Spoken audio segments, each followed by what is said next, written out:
reflections in the water. You're surrounded.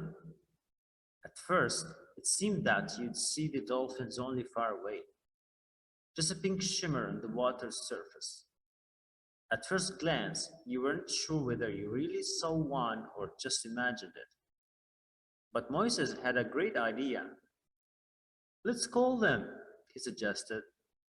He leaned over the side of the canoe and, reaching underwater, banged on the side of the boat with his knuckles.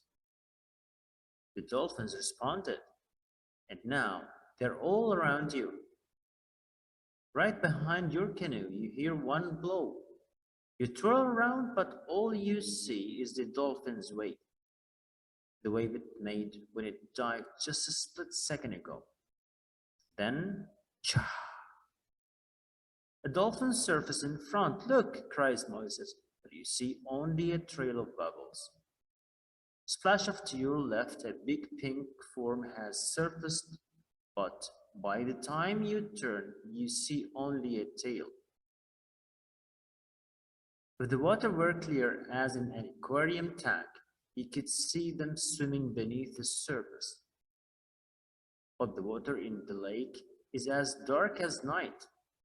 It's not polluted, it's stained with natural chemicals from decaying rainforest leaves. Because of the dark water, it's impossible to count the dolphins. It certainly seems there are several. After all, one surfaced in the back of the boat, then one in front of the boat.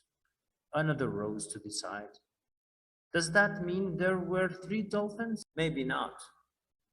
Remember that pink dolphins with their bendy bodies don't have to swim in a straight line.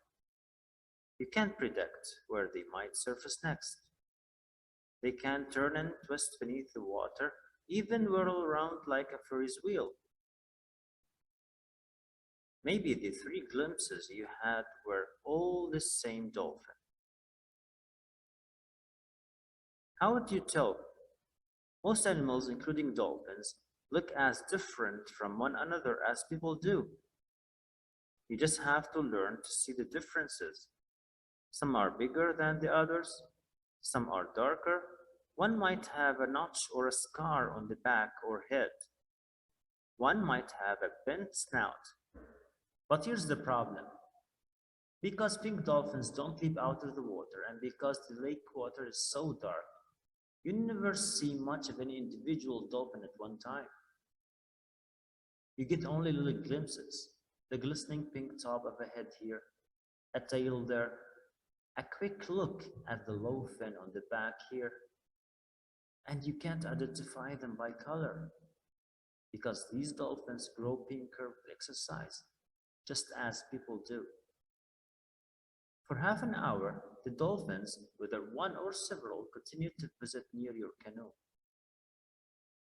Could they be as curious about you as you are about them? As you and Moises paddle back to the lodge for dinner, you're full of questions about the dolphins. How many of them visit the lake? Do they stay there all year? Or do they move to other lakes and rivers? Are there mothers with babies among them? What kinds of fish do they like to eat? Moises knows a lot about the wildlife of the Amazon, but even he doesn't know the answers to your questions. They both feel they are very mysterious, he says.